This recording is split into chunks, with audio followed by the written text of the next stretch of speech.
बार की बात है। चंदन नगर गांव में गबरू नाम का एक किसान रहा करता था।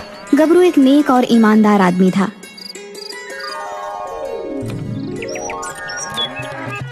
एक बार सुबह सुबह जब अपने खेत में जा रहा था, तभी उसे एक पटाखे के फटने की आवाज आई।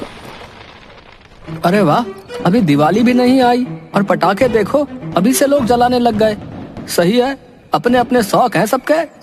तभी गबरू देखता है कि सारे गाय भैंस उसके खेतों में भाग रहे हैं और उन्होंने सारे खेत की फसल को कुचल दिया और सारी फसलें नष्ट कर दी। हे भगवान, ये क्या हो गया? अब क्या करूंगा मैं?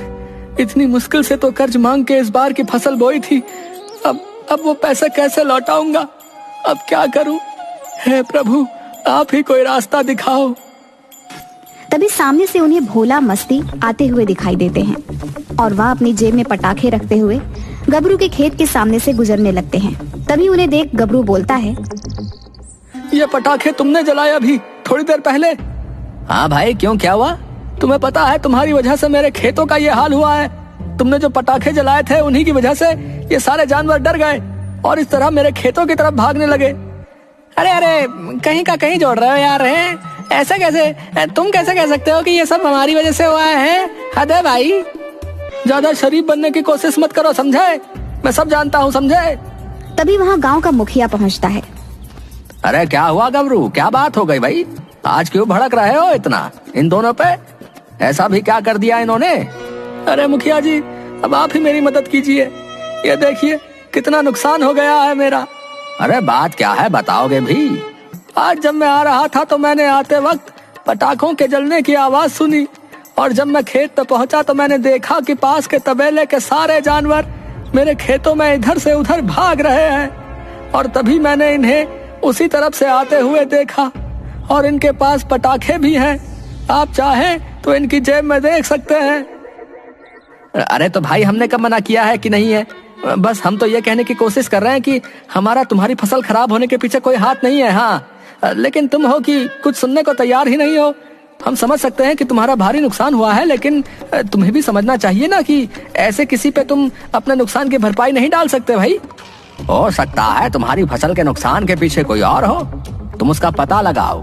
है, मैं वादा करता हूँ कि उसे जरूर उसके किए का दंड दूंगा। ये कैसी बातें कर रहे हैं मुखिया जी? इन दोनों ने मेरी फसल को बर्बाद कर दिया और आप हैं कि इनकी तरफदारी कर रहे हैं। अरे भाई, बात तरफदारी की नहीं है गबरू, मैं जानता हूँ कि ये दोनों कैसे हैं। अब देखो, तुम्हें भी तो केवल इन पर ही शक है। तुमने ये सब अपनी आंखों से होते हुए थोड़ी ना देखा है। बोलो, देखा है? बताओ। नहीं ना, तो बोलो, तुम कैसे कह सकते हो कि तुम्हारी फसल इन्होंने ही खराब की है? मुझे लगता है सारे जानवर खुद ही तबेले से भाग गए होंगे और इतनी अच्छी फसल देख खाने के लिए दौड़े चले आए होंगे। अब जानवर हैं, नादान हैं, इन्हें अब क्या ही बोल सकते हैं? तुम ही बताओ। और जो इनके पास पटाखे हैं उनका क्या मुखिया जी? वो भी तो एक सबूत है ना। कैसी बातें कर रहे हो गबरू? दिवाली आने वाली है, बस पिछले साल के पटाखे देख रहे थे कि काम कर भी रहे हैं कि नहीं। हाँ गबरू, भाई साहब सही बोल रहे हैं। पिछले साल के कुछ पटाखे बच गए थे, वही देख रहे हैं कि काम कर भी रहे हैं या नहीं। आप हमें गलत समझ रहे हो गबरू भाई।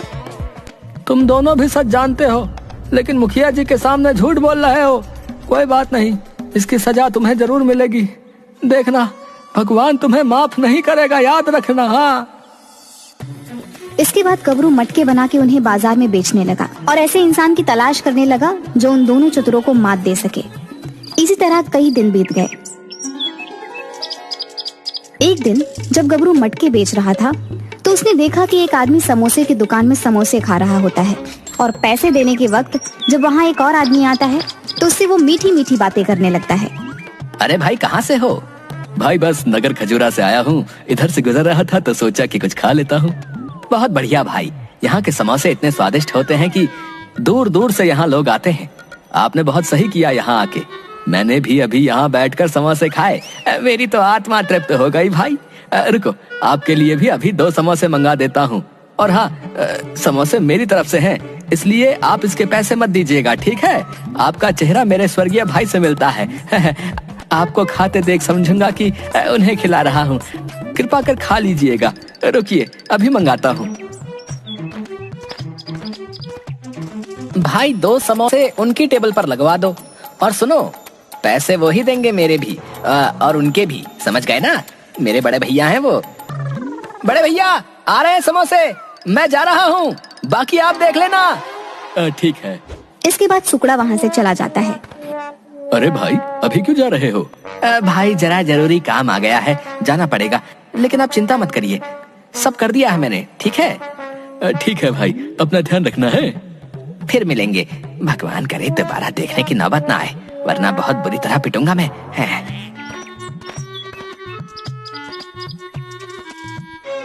आखिरकार मुझे मिल ही गया लोहा। अब यही लोहा उस लोहे को काटेगा। अरे भाई रुको, अरे रुको तो, अरे भाई रुको तो, कहाँ भागे जा रहे हो? क्या हुआ भाई, हो कौन? भाई मेरा नाम गबरू है, इधर पास के ही गांव में रहता हूँ। मैंने अभी देखा तुमने क्या किया। जो भी कहो, तुम हो बड़े चतुर। अरे पागल हो क्या, इतनी जोर से मत बोलो, किसी को पता चल गया तो लेने के देने पड़ जाएंगे भाई। अब ये बताओ, चाहिए क्या तुम्हें? क्यों मेरे पीछे पड़े हो? अरे भाई पीछे नहीं पड़ा हूँ तुम्हारे, बस तुमसे मदद चाहिए भाई। मदद कैसी?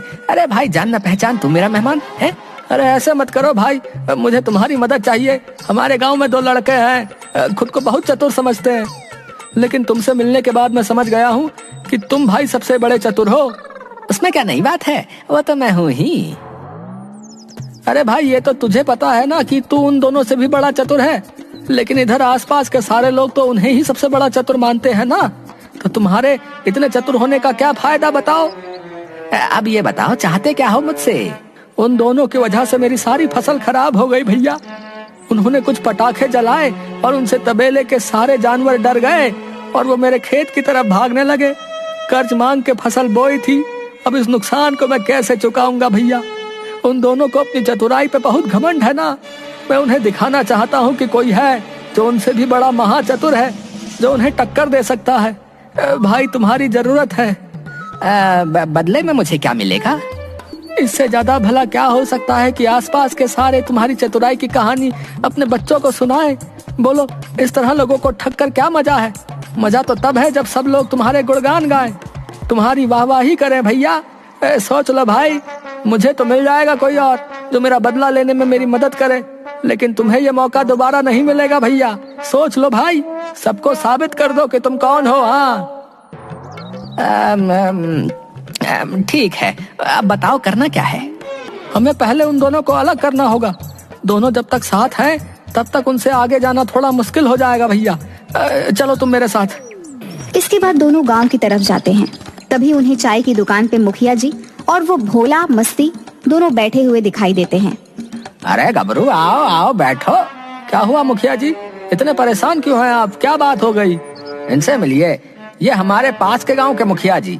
इन्होंने हमारे गांव के भोला मस्ती के बारे में बहुत सुना है, इसलिए ये इन दोनों के लिए एक चुनौती लेकर आए हैं। अगर इन दोनों ने ये समस्या सुलझा दी तो ये मान जाएंगे कि जो आसपास के गांव वाले कहते हैं वो सच है। लेकिन अभी तक भोला मस्ती भी इस चुनौती का जवाब ढूंढ नहीं पाए हैं। वो सवाल क्या है? ये 3 मूर्तियां हैं, तुम्हें बताना है कि इन मूर्तियों में क्या असमानता है, तभी हम मानेंगे कि लोग जो कहते हैं वो सही कहते हैं। इसके बाद सुकड़ा काफी देर तक उन तीनों को देखता है और वहाँ से भाग जाता है। तभी मस्ती बोलता है, ये तुम्हारा वो चतुर बुद्धिमान है जो हमसे ज्यादा होशियार है भाई। और तीनों मूर्तियों के कानों के अंदर एक एक धागे को डालता है। एक मूर्ति से धागा दूसरे कान से बाहर निकल जाता है, दूसरी मूर्ति से धागा मुंह से बाहर निकल जाता है और तीसरी मूर्ति का धागा उसके पेट से बाहर निकल जाता है। इसके बाद सुकड़ा सबको मूर्ति के इस व्यवहार के बारे में बताता है। पहली मूर्ति बताती है कि कुछ लोग ऐसे होते हैं जब उन्हें कोई कुछ बताता है तो वो एक कान से सुनकर दूसरे कान से बाहर निकाल देता है। और दूसरी मूर्ति उन लोगों को दर्शाती है जो किसी बात को सुनने के बाद इधर की उधर कर देते हैं। लेकिन ये तीसरी मूर्ति उन भरोसेमंद लोगों का प्रतीक है जिनसे आप अपनी हर बात कह सकते हो, जो आपकी हर बात अपने तक ही रखते हैं। वाह भाई वाह, मान गए भैया, मान गए। आज मैं मान गया कि जो लोग भी इस गांव के बारे में कहते हैं वो सही कहते हैं भैया। जिनके पास तुम्हारे जैसे बुद्धिमान लोग हों, उस गांव का तो विकास निश्चित है। इतना भी क्या खास है इसमें? आज तक सारी मुश्किलें हम दोनों ने ही ठीक की हैं। एक सवाल का जवाब देने से कोई बुद्धिमान नहीं बन जाता है। अच्छा, तो ऐसी बात है तो एक प्रतियोगिता रख लेते हैं तुम दोनों के बीच। जो जीता वही यहाँ का नंबर 1 चतुर। क्या बोलते हो, है मंजूर? हाँ मंजूर है। हाँ हमें भी मंजूर है। तू तो रहने ही दे, तुक्के में जीतने वाले चतुर नहीं कहलाते, समझे? भाई वो तो बाद में ही पता चलेगा। ठीक है, फिर तो तय रहा भैया। अगले हफ्ते हम एक प्रतियोगिता का आयोजन करेंगे जिसमें जीतने वाले को मिलेगा यहाँ का नंबर 1 चतुर का खिताब, समझे? इसके बाद सब अगले हफ्ते प्रतियोगिता स्थल पर पहुंच जाते हैं। आज की प्रतियोगिता के आयोजक हमारे पड़ोसी गांव के मुखिया जी का हम दिल से यहाँ मंच पे स्वागत करते हैं। हम उनसे विनती करते हैं कि वो मंच में आकर प्रतियोगिता को आगे बढ़ाएं। धन्यवाद। आज की प्रतियोगिता में हमारे साथ एक तरफ भोला, मस्ती और दूसरी तरफ गबरू और सुकड़ा हैं। ये प्रतियोगिता हमें बताएगी कि आखिर कौन है यहाँ का नंबर 1 चतुर। इस प्रतियोगिता के 3 चरण होंगे। इनमें से 2 चरणों में आपसे केवल सवाल पूछे जाएंगे, लेकिन तीसरे चरण में आपको अपनी बुद्धिमानी को साबित करना होगा। आपको एक सभा पे निकलना होगा, वहाँ आपको हर चुनौती का सामना करना होगा और अंत में वहाँ आपको एक अजीब सा संदूक मिलेगा जिसे आपको हमारे पास लाना होगा। आज के पहले चरण का सवाल 1, ऐसा कौन सा धन है जिसे चोर देख तो सकता है लेकिन चुरा नहीं सकता? इसके बाद भोला, मस्ती और सुकड़ा तीनों इस सवाल का जवाब सोचने लगते हैं। तभी भोला को अचानक कुछ याद आता है और वो तुरंत खड़ा हो जाता है। विद्या। क्या बात है, भोला को मानना पड़ेगा, इतनी जल्दी इस सवाल का उसने बिल्कुल सही जवाब दिया है। विद्या, केवल विद्या ही वो धन है जिसे चोर सिर्फ देख सकता है लेकिन कभी चुरा नहीं सकता। गबरू और सुकड़ा थोड़ा संभल के। भोला, मस्ती अब तुमसे 0-1 से आगे है। अगर अगले चरण में गबरू और सुकड़ा ने भोला, मस्ती के समान अंक प्राप्त नहीं किए तो उनका तीसरे चरण में भाग लेना मुश्किल हो जाएगा। बड़े आए हमारी बराबरी करने वाले। यहाँ के सबसे ज्यादा बुद्धिमान तो हम दोनों ही हैं, समझे? अब तो कुछ करना ही होगा, वरना इन दोनों के घमंड को तोड़ने का ये मौका हाथ से निकल जाएगा। चलिए, इसी के साथ दूसरे चरण का सवाल। उस चीज का नाम बताओ जिसे आग जला नहीं सकती, उसे काटा नहीं जा सकता, पानी उसे भिगो नहीं सकती, जो जन्म से लेकर चिता तक साथ चलती है लेकिन फिर भी पूरा जीवन बिना आत्मा के काटती है। सोच भाई, जल्दी कुछ सोच। रुक जाना, सोच रहा हूँ ना। हमसे पहले उन्होंने सोच लिया तो क्या इज्जत रह जाएगी हमारी, जल्दी कर। हाँ तो तू भी तो कुछ सोच ले, सब कुछ मैं ही सोचूं क्या है? दूसरी तरफ सुकड़ा, तुम्हें क्या लगता है इस सवाल का जवाब क्या हो सकता है? हाँ गबरू भैया, वही सोच रहा हूँ। तभी गबरू के हाथ से टेबल पर रखा पानी का ग्लास गिर जाता है। उसकी परछाई से सुकड़ा को सवाल का जवाब मिल जाता है। क्या हुआ सुकड़ा भाई, क्यों मुस्कुरा रहे हो? जल्दी ही पता चल जाएगा। इसका जवाब है परछाई। न जल सकती है, न कट सकती है, न भीग सकती है। यही वो चीज है जो जन्म से लेकर मृत्यु तक साथ चलती है और इसकी कोई आत्मा भी नहीं होती। वाह, तुमने तो दिल खुश कर दिया। इसी के साथ दूसरा चरण भी खत्म हुआ। दोनों ही दल समान अंकों के साथ अब तीसरे चरण में प्रवेश करेंगे और जो भी जीतेगा वही होगा यहाँ का नंबर 1 चतुर। लेकिन तीसरे चरण की प्रतियोगिता कल होगी। कल सुबह गांव की पुरानी वाली गुफा में पहुंच जाइएगा। इसके बाद सभी अपने घर चले जाते हैं।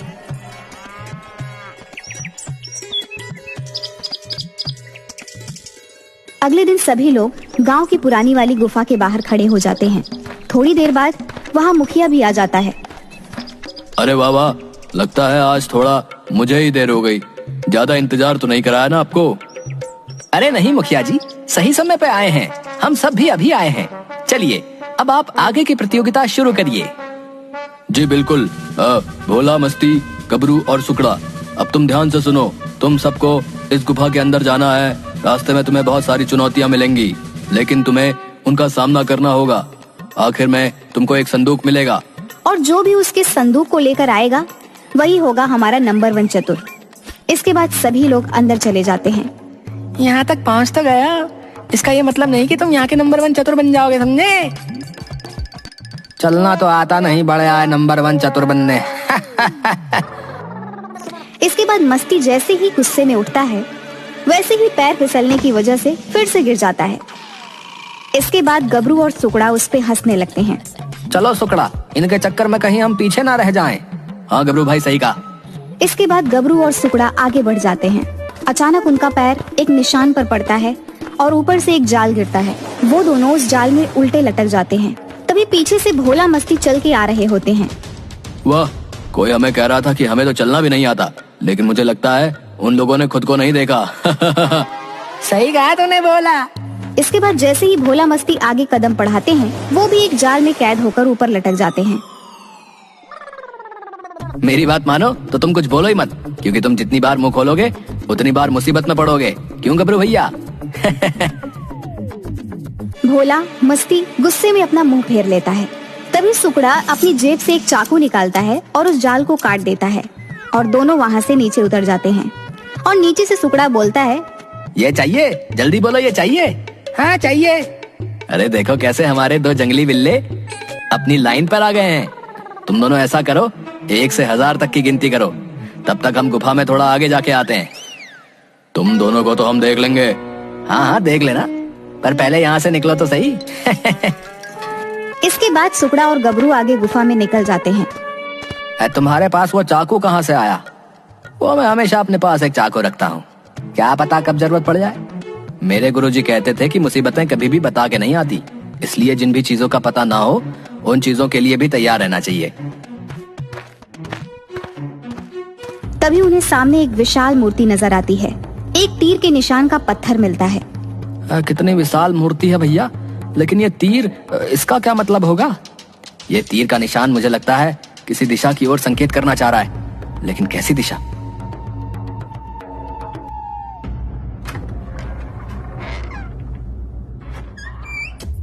चलो सुकड़ा भैया, देखते हैं ये रास्ता कहाँ जाता है। इसके बाद दोनों के दोनों अंदर चले जाते हैं। वो जैसे ही दरवाजे के अंदर जाते हैं, तभी वो देखते हैं कि वहाँ पर 2 रास्ते दिख रहे हैं, जिसमें से एक रास्ता साफ होता है और दूसरी तरफ झाड़ियाँ होती हैं। तो गबरू भैया क्या सोचा है, किस तरफ जाएं? सुकड़ा भैया मुझे तो लगता है हमें इन झाड़ियों वाला रास्ता चुनना चाहिए, क्योंकि आसान दिखने वाला रास्ता कभी भी आसान नहीं होता। तभी वहाँ भागकर भोला मस्ती दोनों आ जाते हैं। तो तुम आ ही गए। आओ, इधर 2 रास्ते हैं, तुम कौन सा चुनोगे? तुमसे मतलब? चलो चोरों, हम तो चले। चलो गबरू भैया, जाओ जाओ, हम भी देखते हैं क्या ही उखाड़ लेते हो। चलो भैया चलते हैं यहाँ से। इसके बाद गबरू कांटेदार रास्ते पर निकल जाता है और गबरू का शरीर छोटा होने के कारण वो झाड़ के नीचे से निकल जाता है, लेकिन सुकड़ा को जहाँ तहाँ झाड़ियों के कांटे चुभने लगते हैं। अरे गबरू भैया, अरे मुझे भी निकालो। तुम्हारा तो सही है, चुपचाप नीचे से निकले जा रहे हो और यहाँ पर कांटे चुभे जा रहे हैं मुझे। इसके बाद वो दोनों अंदर चले जाते हैं। वहाँ उन्हें एक तालाब मिलता है, जिसके बीचों बीच संदूक रखा होता है। उस तालाब के बीच के रास्ते के दोनों साइड बहुत सारे सांप होते हैं। सुकड़ा सांपों को देखकर बहुत डर जाता है। इतने सारे सांप, मैं यहाँ नहीं रह सकता, मैं जा रहा हूँ। मुझे नहीं बनना कोई चतुर वतुर, अगर जिंदा ही नहीं रहा तो क्या करूंगा नंबर 1 चतुर बनकर। देखो गबरू भैया, मुझे माफ करो, मैं यहाँ और नहीं रह सकता। अरे सुकड़ा भैया कैसी बातें कर रहे हो? अरे इस तरह मुझे यहाँ अकेले छोड़ के तो मत जाओ। देखो भैया, भाईचारा अपनी जगह है और जान अपनी जगह, मुझे माफ कर दो, मैं तो जा रहा हूँ। अरे अब क्या करूँ, ये भी चला गया। अपना तो टाइम ही खराब है, अब इन सांपों से कैसे बचाऊं अपनी जान? कुछ सोच गबरू, कुछ सोच। वो जैसे ही तालाब के उस रास्ते पर अपना कदम रखता है, तभी वहाँ एक सांप आकर खड़ा होकर इंसान का रूप ले लेता है। क्यों आए हो यहाँ? तुम्हारा दोस्त तो भाग गया, वो काफी समझदार निकला, लेकिन लगता है तुम्हें मौत का डर नहीं। क्यों, सही कहा ना मैंने? बताओ क्यों आए हो यहाँ? या तो तुम बहुत ही बड़े लालची हो, या बात कुछ और है, क्योंकि मौत को सामने देखकर तो तुम सब भूल जाते, लेकिन फिर भी यहाँ खड़े हो। मान गए तुम्हें। मुझे कोई लालच नहीं है, मैं तो यहाँ किसी को सबक सिखाने आया हूँ। किसको? वो नागराज को सारी बात बता देते हैं। मेरी मानो, उन दोनों को भूल जाओ, ये खजाना लो और भाग जाओ यहाँ से, और अपनी जिंदगी कहीं अच्छी जगह बिताओ। जाओ। नहीं, अगर आज मैं ऐसा करूंगा तो वो दोनों किसी और के साथ ये सब करेंगे। मुझे तो खजाना मिल जाएगा, बाकियों को क्या मिलेगा? वो लोग तो बेचारे और मेहनत करेंगे ताकि उनका नुकसान की भरपाई हो सके। पेड़ काटना पड़ेगा और न जाने कब तक अपनी खुशियों के लिए लड़ना पड़ेगा। और बात रही इस खजाने की, तो मैं ये मुखिया जी को दे दूंगा। क्यों? क्योंकि वो हमारे मुखिया हैं, वही तय करेंगे इसका क्या करना है। आज तक जो भी आए पहले तो कोई पहुंचा ही नहीं, लेकिन फिर भी एक आध जो पहुंच सके उनके जवाब में लालच की बू आती थी। लेकिन तुम्हारे जवाब में आत्मसम्मान की रोशनी झलकती है। जाओ, ले जाओ इसको। इस जगह को अपना ही अलग वरदान प्राप्त है। यहाँ हर बार अपना नया खजाना उत्पन्न हो जाता है, ताकि जो काबिल हो उसे उसकी काबिलियत का फल मिल सके। और ये लो जादुई बीज, इसे अपने खेतों में डाल देना। तुम्हारी फसल फिर से खिल उठेगी और तुम्हारे जीते जी तुम्हें कभी भी अनाज की कमी नहीं होगी। जाओ। तभी तालाब के बीच का रास्ता अपने आप गायब हो जाता है और वहाँ एक दरवाजा आकर खड़ा हो जाता है। इसके बाद गबरू उस दरवाजे से अंदर जाता है और अपनी गुफा के बाहर पहुंच जाता है। वहाँ सभी लोग खड़े होते हैं। ये लीजिए मुखिया जी। गबरू तुम, हमें तो लगा था कि भोला मस्ती या तो सुकड़ा ये लेकर हमारे सामने लौटेगा, लेकिन तुमने अपनी काबिलियत से हमें गलत साबित कर दिया। हमें माफ कर दो, हमने तुम्हारी काबिलियत को तुम्हारे छोटे कद की वजह से कम समझने की कोशिश की। आप सभी जानते हो इसमें क्या है? इसमें हमारे राज्य के आखिरी राजा सांत्वना का खजाना है। खजाना? इस अजीब से दिखने वाले संदूक में खजाना है? हाँ, इसमें खजाना है। वो हमेशा अपना खजाना यहाँ रखा करते थे। राजा सांत्वना ने नागराज से यह वरदान मांगा था कि वो उनके खजाने की रक्षा करें। तब से खुद नागराज उनके खजाने की रक्षा करते हैं। असल में इस खजाने के बारे में मैं शुरू से जानता था, इसीलिए मैंने ये प्रतियोगिता रखी, ताकि कोई तो ऐसा निकले जो इस खजाने तक पहुंच पाए। तुम्हें मालूम था इसमें खजाना है? हाँ, मुझे गुफा में नागराज मिले थे, उन्होंने मुझे इसके बारे में सब बता दिया था। तुम फिर इसे लेकर भागे क्यों नहीं? क्योंकि मैं भोला मस्ती को सबक सिखाना चाहता था। इन्होंने जो मेरे साथ किया था उसका सबक, ताकि ये आगे से किसी के साथ वो सब ना करें जो इन्होंने मेरे साथ किया था। कुछ भी बोलना बंद करो, समझे? शांत हो जाओ। हम दोनों को माफ कर दो। गबरू, हमें माफ कर दो, हमने तुम्हारे साथ गलत किया। उस दिन हम ही पटाखे जला रहे थे, जिसकी वजह से तबेले के जानवर डर गए और तुम्हारे खेतों को उन्होंने पूरी तरह से कुचल दिया। हमें लगा अगर हम मान लेंगे तो सब हमें जो इज्जत देते हैं वो कम हो जाएगी, इसीलिए हमने अपनी गलती नहीं मानी। चलो कोई बात नहीं, तुम्हें अपनी गलती का एहसास है, यही काफी है। यह खजाना गांव वालों के विकास में लगाया जाएगा और गबरू का जितना भी नुकसान हुआ है उसकी भरपाई हम स्वयं अपने धन से करेंगे।